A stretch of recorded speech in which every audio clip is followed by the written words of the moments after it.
Hi കൂട്ടുകാർ, അസ്സലാമു അലൈക്കും വറഹ്മത്തുള്ളാഹി തആല വബറകാതുഹു. 4ാം ക്ലാസ് ഇംഗ്ലീഷ് മീഡിയം സ്കൂൾ മദ്രസയിലെ ഉലൂമുദ്ദീൻ്റെ ഒരു മോഡൽ ചോദ്യ പേപ്പറുമായിട്ടാണ് ഇന്ന് വന്നിരിക്കുന്നത്. നമുക്ക് ചോദ്യത്തിലേക്ക് കടക്കാം. ബിസ്മില്ലാഹിർ റഹ്മാനിർ റഹീം. 1 മുതൽ 5 വരെ കോളത്തിൽ ശരി അടയാളപ്പെടുത്താനാണ്. അപ്പോൾ ഇതൊരു മോഡൽ ചോദ്യ പേപ്പറാണ്. എല്ലാവരും മനസ്സിലാക്കി ഇതുപോലെ മറ്റു ചോദ്യങ്ങളൊക്കെ പാഠഭാഗത്തു നിന്ന് ഉണ്ടാക്കി പഠിക്കുക. ഇനി ഇത് തന്നെ വരുമോ എന്ന് ചോദിച്ചാൽ ആരും മെസ്സേജ് ചെയ്യണ്ട. അപ്പോൾ ഇതൊരു മോഡലാണ്. കഅബയുടെ വളച്ചു കെട്ടിയ ഭാഗം. കഅബയുടെ വളച്ചു കെട്ടിയ ഭാഗത്തിന് പറയുന്നതാണ് ഹിജ്ർ ഇസ്മായിൽ എന്നാണ് വളച്ചു കെട്ടിയ ഭാഗത്തിന് പറയാം. സ്വർഗീയ സുന്ദരികളാണ് ഹൂറൈനുകൾക്കാണ് സ്വർഗീയ സുന്ദരികൾ എന്ന് പറയുന്നത്.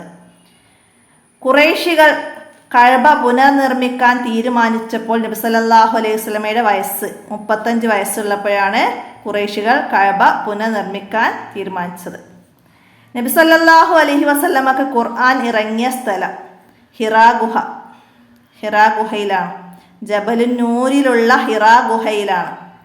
അപ്പം അത് ഹിറാ ഗുഹയാണ് നബി സല്ലല്ലാഹു അലൈഹി വസല്ലമക്ക് ഖുർആൻ ഇറങ്ങിയ സ്ഥലം. മനസ്സിലാക്കുക.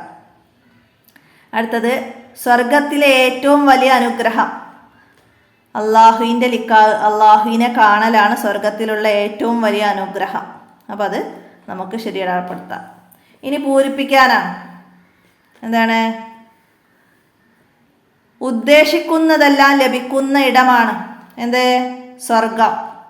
ഉദ്ദേശിക്കുന്നതെല്ലാം ലഭിക്കുന്ന ഇടമാണ് സ്വർഗം. അടുത്തത്, ഈമാനും ദേശമുള്ളവരാവണം നമ്മുടെ കൂട്ടുകാർ. നമ്മൾ കൂട്ടുകാരെ തിരഞ്ഞെടുക്കുമ്പോൾ എങ്ങനെയുള്ളവരായിരിക്കണം? ഈമാനും തഖ്വയും ഉള്ളവരായിരിക്കണം നമ്മുടെ കൂട്ടുകാർ. കൂട്ടിന് തിരഞ്ഞെടുക്കുന്ന സ്നേഹിതൻ ബുദ്ധിമാനും സൽസ്വഭാവിയും സദാചാരിയും സുന്നിയും ദുനിയാവിൽ അത്യാഗ്രഹമില്ലാത്തവനുമായിരിക്കണം.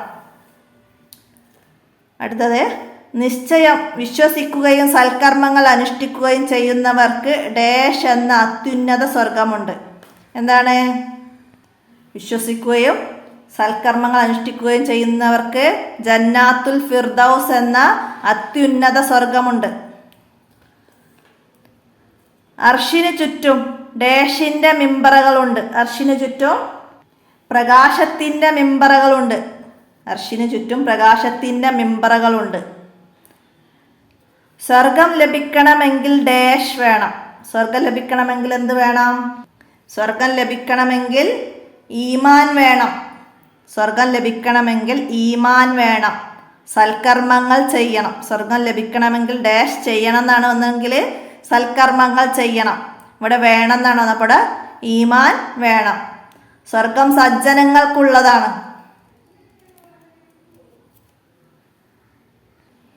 അടുത്തത് ഉത്തരം എഴുതാനാണ്. സൂറത്തുൽ മുദ്ദസിറിലെ ആദ്യ ആയത്തുകൾ അവതരിക്കാനുള്ള കാരണം എന്ത്? സൂറത്തുൽ മുദ്ദസിറിലെ ആദ്യ ആയത്തുകൾ അവതരിക്കാനുള്ള കാരണം എന്താണ്? പ്രബോധനം തുടങ്ങാനുള്ള ആഹ്വാനമായിരുന്നു ഈ വചനങ്ങളിൽ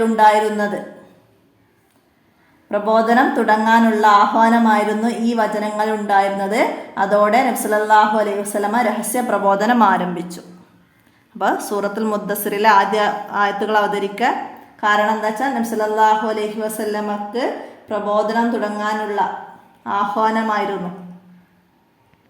അടുത്തത്, നബി സല്ലല്ലാഹു അലൈഹി വസല്ലമയുടെ രഹസ്യ പ്രബോധനത്തിൽ ഇസ്ലാം സ്വീകരിച്ച പ്രമുഖർ ആരാണ്? പ്രിയതമ ഖദീജ റളിയല്ലാഹു അൻഹയോ, അബൂബക്കർ റളിയല്ലാഹു അൻഹു, അലി റളിയല്ലാഹു അൻഹു, ഉസ്മാൻ റളിയല്ലാഹു അൻഹു, അബ്ദുറഹ്മാൻ ഇബ്നു ഔഫ്, സഅദ് ഇബ്നു അബി വഖാസ്, സുബൈർ റളിയല്ലാഹു അൻഹു, ത്വൽഹ റളിയല്ലാഹു അൻഹു. അപ്പോൾ ഇവിടെ ആ പേരുകളൊക്കെ എഴുതി കൊടുക്കുകയാണ് വേണ്ടത്. മനസ്സിലാക്കുക. അടുത്തത് എന്താണ്? അല്ലാഹു തആലയുടെ തൃപ്തി ലഭിക്കുന്ന ശുചിത്വ ശീലങ്ങൾ 3 എഴുതുക. അല്ലാഹു തആലയുടെ തൃപ്തി ലഭിക്കുന്ന ശുചിത്വ ശീലങ്ങൾ. നിഅമർ റജുൽ എന്ന പാഠത്തിൽ ശുചിത്വ ശീലങ്ങൾ നമ്മൾ പഠിച്ചിട്ടുണ്ട്. അപ്പം അതിൽ പറയുന്നുണ്ട് എന്തൊക്കെയാണ്? വൃത്തിയും ശുദ്ധിയുമുള്ള മാന്യമായ വസ്ത്രം ധരിക്കുക. ആൺകുട്ടികൾ തലമുടി ചെറുതായി മുറിച്ചൊതുക്കുക. മുടിയിൽ 1 ഇടവിട്ട ദിനങ്ങളിൽ എണ്ണ പുരട്ടുക. മുടി ചീകുക. ശരീരത്തിൽ അഴുക്ക് നീക്കുക, നിത്യവും ഇടയ്ക്കിടെ പല്ല് തേക്കുക, ദിവസവും കുളിക്കുക, സുഗന്ധം ഉപയോഗിക്കുക, അങ്ങനെയൊക്കെ നമ്മൾ പഠിച്ചിട്ടുണ്ട്. അപ്പോൾ ഇവിടുന്ന് 3 എഴുതാനാണ് ഇവിടെ പറഞ്ഞത്. അത് എഴുതുക. അപ്പോൾ അത് മനസ്സിലാക്കി പഠിക്കുക. നിങ്ങൾക്ക് 5 വരിയിൽ കുറയാതെ ഉപന്യസിക്കാൻ വരാം. അപ്പോൾ അത് മുഴുവനും എഴുതുന്ന രീതിയിൽ മനസ്സിലാക്കി പഠിക്കുക. അടുത്ത എന്താണ്? നബി സല്ലല്ലാഹു അലൈഹി വസല്ലമയുടെ പ്രബോധനത്തിലെ 3 ഉപദേശം എഴുതാൻ. നബി സല്ലല്ലാഹു അലൈഹി വസല്ലമയുടെ പ്രബോധനത്തിലെ 3 ഉപദേശങ്ങൾ. 3 ഉപദേശം എഴുതുക. ഏതൊക്കെയായിരുന്നു? സത്യം പറയുക, അക്രമം ഉപേക്ഷിക്കുക, കുടുംബ ബന്ധം ചേർക്കുക, അന്ധവിശ്വാസങ്ങൾ വെടിയുക തുടങ്ങി നല്ല കാര്യങ്ങൾ നബി സല്ലല്ലാഹു അലൈഹി വസല്ലമ ഉപദേശിച്ചിരുന്നു. അപ്പം അതിന്ന് 3 എഴുതാനാണ്. അടുത്തത്, തൊട്ടിലിൽ കിടന്ന കുഞ്ഞ് എന്തെല്ലാമാണ് പറഞ്ഞത്? തൊട്ടിലിൽ കിടന്ന കുഞ്ഞ് എന്തൊക്കെയാണ് പറഞ്ഞത്? ഞാൻ അല്ലാഹു തആലയുടെ അടിമയാണ്, എനിക്ക് അവൻ വേദഗ്രന്ഥം നൽകിയിട്ടുണ്ട്, എന്നെ നബിയാക്കിയിട്ടുമുണ്ട്, ഞാൻ എവിടെയാണെങ്കിലും എന്നെ ബർക്കത്തുള്ളവനാക്കി, ജീവിക്കുന്ന കാലമത്രയും നിസ്കരിക്കാനും സക്കാത്ത് നൽകാനും സക്കാത്ത് നൽകാനും എൻ്റെ മാതാവിന് ഗുണം ചെയ്യാനും എന്നോട് വസിയത്ത് ചെയ്തു. അതാണ് തൊട്ടിൽ കിടന്ന കുട്ടി സംസാരിച്ചത്. നിങ്ങൾ 7ാമത്തെ പാഠത്ത് ഫസ്റ്റ് ഭാഗത്ത് തന്നെ പറയുന്നുണ്ട്. മനസ്സിലാക്കി പഠിക്കുക. അടുത്തത് എന്താണ്? വാക്യമുണ്ടാക്കുക. കടമകൾ എന്ന് വെച്ചിട്ട് നമുക്കിവിടെ വാക്യം ഉണ്ടാക്കണം. എന്താണ്? മാതാപിതാക്കളോട് നമുക്ക് കടമകളുണ്ട്, അങ്ങനെ എഴുതി കൊടുക്കാം. പ്രതിഫലം എന്താണ്? സൽക്കർമ്മങ്ങൾ ചെയ്താൽ പ്രതിഫലം ലഭിക്കും. പ്രവൃത്തി, നല്ല പ്രവൃത്തി ചെയ്യണം, നല്ല പ്രവൃത്തികൾ ചെയ്യണം. പിന്നെന്താണ്? ശോഭിതം. എന്താണ്? നബി സല്ലല്ലാഹു അലൈഹി വസല്ലമയുടെ മുഖം വളരെ ശോഭിതമായിരുന്നു, നന്നായി പ്രകാശിക്കുന്നതായിരുന്നു, അങ്ങനെ എഴുതാം. മലവെള്ളപ്പാച്ചിലിൽ കഅബ പൂർണ്ണമായി തകർന്നു. അപ്പോൾ ഇതൊക്കെ ഒരു മോഡൽ മാത്രമാണ്. അപ്പോൾ ഇതുപോലെ വേറെ നിങ്ങൾക്ക് വന്നാലൊക്കെ എഴുതാൻ കഴിയുന്ന രീതിയിൽ പദങ്ങളും അർത്ഥം മനസ്സിലാക്കി വെക്കുക. അപ്പോഴാണ് നമുക്ക് ഇത് എഴുതാൻ കഴിയുള്ളൂ, മനസ്സിലാക്കുക. പിന്നെന്താണ്? ഉപന്യസിക്കാൻ നമ്മുടെ കൂട്ടുകാർ ആരാവണം, അവരോടുള്ള കടമകൾ എന്തൊക്കെ? നന്മയിൽ പരസ്പരം സ്നേഹിക്കുകയും കൂട്ടുകൂടുകയും ചെയ്യുന്ന നല്ല സുഹൃത്തുക്കൾ വേണം. ഈമാനും തഖ്വയുമുള്ളവരായിരിക്കണം നമ്മുടെ കൂട്ടുകാർ. കൂട്ടിന് തിരഞ്ഞെടുക്കുന്ന സ്നേഹിതൻ ബുദ്ധിമാനും സൽസ്വഭാവിയും സദാചാരിയും ദുനിയാവിൽ അത്യാഗ്രഹമില്ലാത്തവനുമായിരിക്കണം. അവരോടുള്ള കടമകൾ: സാമ്പത്തിക സഹായം നൽകണം, അവർക്ക് ശാരീരിക സഹായം നൽകണം, അനിഷ്ടകരമായ കാര്യങ്ങൾക്ക് മാപ്പ് പറയുക, ജീവിതകാലത്തും മരണാനന്തര കാലത്തും അവർക്ക് വേണ്ടി പ്രാർത്ഥിക്കുക. അപ്പോൾ നമ്മൾ പാഠത്തിൽ കൂട്ടുകാരോടുള്ള കടമകൾ 8 പറഞ്ഞിട്ടുണ്ട്. അപ്പോൾ അത് നന്നായി മനസ്സിലാക്കി പഠിക്കണം. അപ്പോഴാണ് നമുക്ക് ഇങ്ങോട്ട് അത് എഴുതാൻ വന്നാൽ ഇതുപോലെ എഴുതാൻ കഴിയുള്ളൂ. പിന്നെ ഇവിടെ വന്നത് എന്താണ്? സ്വർഗത്തെ കുറിച്ചിട്ട് എഴുതാനാണ്. ഉദ്ദേശിക്കുന്നതെല്ലാം ലഭിക്കുന്ന ഇടമാണ് സ്വർഗം. വിവിധ വർണ്ണങ്ങളിലും രുചികളിലുമുള്ള പഴങ്ങൾ, ഹൃദ്യമായ ഭക്ഷണം, ഉയർന്നു നിൽക്കുന്ന മാണിക്യ കൊട്ടാരങ്ങൾ, താഴ്ഭാഗത്തുകൂടി ഒഴുകുന്ന തോട്ടങ്ങൾ, ചുറ്റും ഹൂറൈൻ എന്ന സ്ത്രീകൾ, ഭംഗിയുള്ള വസ്ത്രം, മിന്നിത്തിളങ്ങുന്ന ആഭരണം, പ്രൗഢിയുള്ള വാഹനങ്ങൾ, വേണ്ടതെല്ലാം അവിടെ ലഭിക്കും. അവിടെ ദുഃഖമില്ല, സന്തോഷം മാത്രം, ഭയമില്ല, സമാധാനം മാത്രം, രോഗമില്ല, ആരോഗ്യം മാത്രം. അപ്പോൾ ഇതൊക്കെ സ്വർഗത്തെക്കുറിച്ച് നമുക്ക് എഴുതാം. പിന്നെന്താണ്? സ്വർഗത്തിലെ ഏറ്റവും വലിയ അനുഗ്രഹമാണ് അള്ളാഹുവിനെ കാണുക എന്നത്. പൂർണ്ണ രാവിലെ ചന്ദ്രനെ കാണുന്നത് പോലെ തിരക്കില്ലാതെ കാണാം. സ്വർഗം ലഭിക്കണമെങ്കിൽ ഈമാൻ വേണം, സൽക്കർമ്മങ്ങൾ ചെയ്യണം. സ്വർഗം സജ്ജനങ്ങൾക്കുള്ളതാണ്. നിശ്ചയം വിശ്വസിക്കുകയും സൽക്കർമ്മങ്ങൾ അനുഷ്ഠിക്കുകയും ചെയ്യുന്നവർക്ക് ജന്നാത്തുൽ ഫിർദൗസ് എന്ന അത്യുന്നത സ്വർഗമുണ്ട്. അപ്പം അതിനെക്കുറിച്ച് ഇത്രയും നമുക്ക് എഴുതി കൊടുക്കാം. മലക്കുകളാണ് ആദ്യമായി പരിശുദ്ധ കഅബ നിർമ്മിച്ചത്. പിന്നീട് പലപ്പോഴായി പലരും അത് പുനർനിർമ്മിച്ചിട്ടുണ്ട്. ഇതിൽ പ്രധാനിയാണ് ഖലീലുല്ലാഹി ഇബ്രാഹിം നബി അലൈഹി സ്വലാം. നബി സല്ലല്ലാഹു അലൈഹി വസല്ലമക്ക് അന്ന് 35 വയസ്സ് പ്രായമുള്ളപ്പോഴാണ് ഖുറൈശികൾ നബി സല്ലല്ലാഹു അലൈഹി വസല്ലമക്ക് 35 വയസ്സ് പ്രായമുള്ളപ്പോൾ ഖുറൈശികൾ കഅബ പുനർനിർമ്മിച്ചു. മലവെള്ളപ്പാച്ചിലിൽ കഅബക്ക് കേടുപാടുകൾ സംഭവിച്ചതിനാലാണ് അവർ പുനർനിർമ്മാണത്തിന് ഇറങ്ങിയത്. ഹിജ്ർ ഇസ്മായിലിനെ കുറിച്ചിട്ട് നന്നായി മനസ്സിലാക്കുക. ഇതുപോലെ 5 വരി കുറയാതെ എഴുതാൻ വന്നാലേ നമുക്ക് എഴുതാൻ കഴിയണം. എന്താണ്? നിർമ്മാണത്തിന് വിശുദ്ധമായ ധനം മാത്രമേ ഉപയോഗിക്കാവൂ എന്ന് ഖുറൈശികൾ തീരുമാനിച്ചു. എന്നാൽ ഇബ്രാഹിം നബി അലൈഹി ഇസ്ലാമിൻ്റെ കാലത്തുള്ള അതേ അടിത്തറയിൽ നിർമ്മാണം പൂർത്തിയാക്കാൻ ആവശ്യമായ വിശുദ്ധ ധനം തികയുമായിരുന്നില്ല. ഇത് കാരണം അല്പഭാഗം പുറത്തേക്കാക്കി ഇപ്പോൾ കാണുന്ന രീതിയിൽ പണി തീർക്കുകയായിരുന്നു. വളച്ചു കെട്ടിയ ഭാഗത്തിനാണ് ഹിജ്ർ ഇസ്മായിൽ എന്ന പേര് അറിയപ്പെടുന്നത്. പുനർനിർമ്മാണ സമയത്ത് ഗോത്രങ്ങൾക്കിടയിൽ തർക്കമുടലെടുത്തു. ഹജറുൽ അസ്വദ് യഥാസ്ഥാനത്ത് ആരാണ് വെക്കേണ്ടത്? ഈ കാര്യത്തിൽ അവർക്കിടയിൽ തർക്കം ഉടലെടുത്തു. അപ്പോൾ കാരണവരായ അബൂ ഉമയ്യ പറഞ്ഞു, ബനു ഷൈബ വാതിലിലൂടെ ആദ്യം കടന്നു വാരുന്ന ആളെ നമുക്ക് വിധികർത്താവാക്കാം. അങ്ങനെ നബി സല്ലല്ലാഹു അലൈഹി വസല്ലം ആ വാതിലിലൂടെ കടന്നു വന്നു. നബി സല്ലല്ലാഹു അലൈഹി വസല്ലം അവിടുത്തെ തട്ടം നിലത്ത് വിരിച്ച് ഹജറുൽ അസ്വദ് അതിലെടുത്തു വെച്ചു. എല്ലാ ഗോത്ര നേതാക്കളോടും തട്ടത്തിൻ്റെ അറ്റങ്ങൾ പിടിക്കാൻ പറഞ്ഞു. എല്ലാവരും കൂടി അത് ഉയർത്തി. അങ്ങനെ യുദ്ധത്തിൻ്റെ വക്കോളമെത്തിയ ആ തർക്കം നബി സല്ലല്ലാഹു അലൈഹി വസല്ലമ തീർത്തു. അപ്പോൾ അത് മനസ്സിലാക്കുക. അൽ അമീൻ യുക്തിമാനായ മധ്യസ്ഥനായിരുന്നു. നബി സല്ലല്ലാഹു അലൈഹി വസല്ലമയെ ഖദീജ ബീവി റളിയല്ലാഹു അൻഹ എങ്ങനെയാണ് ആശ്വസിപ്പിച്ചത്? എങ്ങനെയാണ്? അങ്ങയെ അല്ലാഹു തആല ഒരിക്കലും കൈവടിയില്ല. അങ്ങ് പാവങ്ങളെ സഹായിക്കുന്നു, കുടുംബബന്ധം ചേർക്കുന്നു, ദുഃഖിതരെ ആശ്വസിപ്പിക്കുന്നു, പ്രയാസങ്ങൾ ഏറ്റെടുക്കുന്നു, അതിഥികളെ സ്നേഹിക്കുന്നു, വിപത്തുകൾ ഉണ്ടാകുമ്പോൾ സഹായങ്ങളുമായി ഓടിയെത്തുന്നു. ഇങ്ങനെയാണ് നബി സല്ലല്ലാഹു അലൈഹി വസല്ലമയെ ആശ്വസിപ്പിച്ചത്.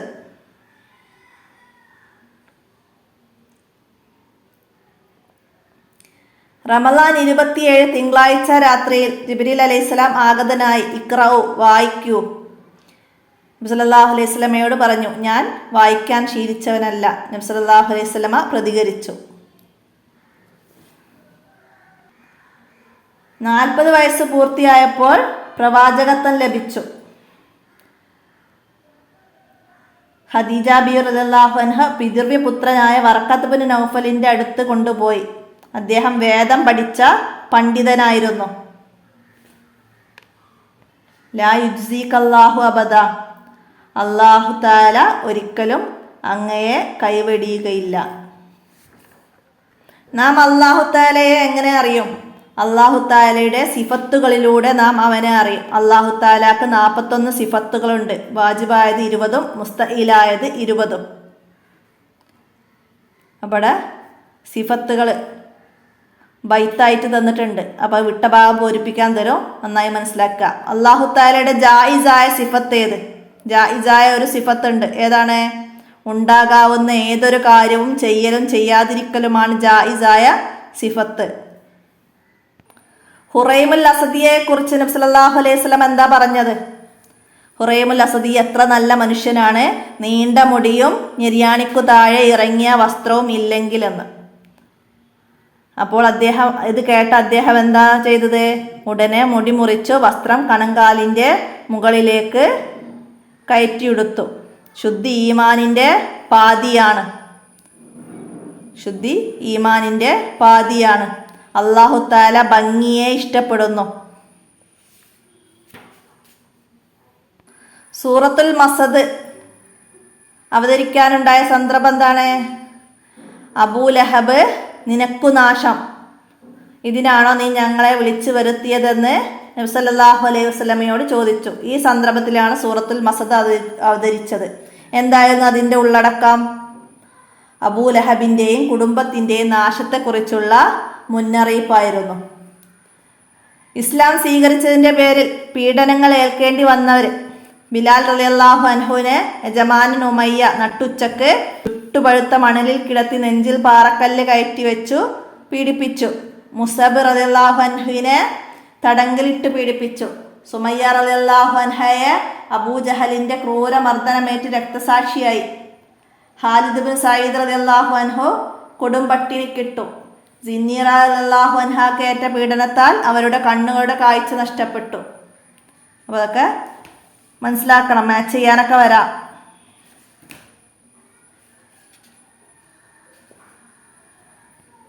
മലക്കുകൾ അദൃശ്യരാണ്. മലക്കുകളിലുള്ള വിശ്വാസം അദൃശ്യ കാര്യങ്ങളിലുള്ള വിശ്വാസങ്ങളിൽ പെട്ടതാണ്. ഇത് ഈമാൻ കാര്യങ്ങളിൽ രണ്ടാമത്തേതാണ്. മലക്കുകൾ അല്ലാഹു തആലയുടെ സൈന്യങ്ങളാണ്. അല്ലാഹു തആലയുടെ കൽപ്പന പ്രകാരം അവർ വിവിധ പ്രവർത്തനങ്ങളിൽ ഏർപ്പെടുന്നു. മലക്കുകൾ പ്രകാശത്താൽ സൃഷ്ടിക്കപ്പെട്ടവരാണ്. മലക്കുകളെ കുറിച്ചിട്ട് 5 വരിയിൽ കുറയാതെ എഴുതാൻ വന്നാലേ അതൊക്കെ എഴുതാം.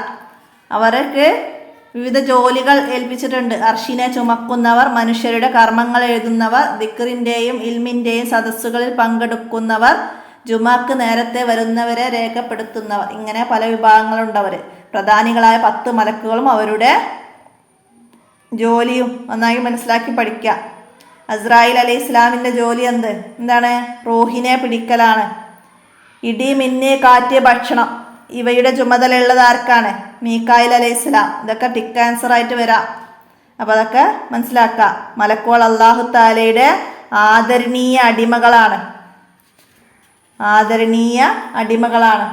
അല്ലാഹു തആലയുടെ സൈന്യമാണ് ആര്? മലക്കുകൾ.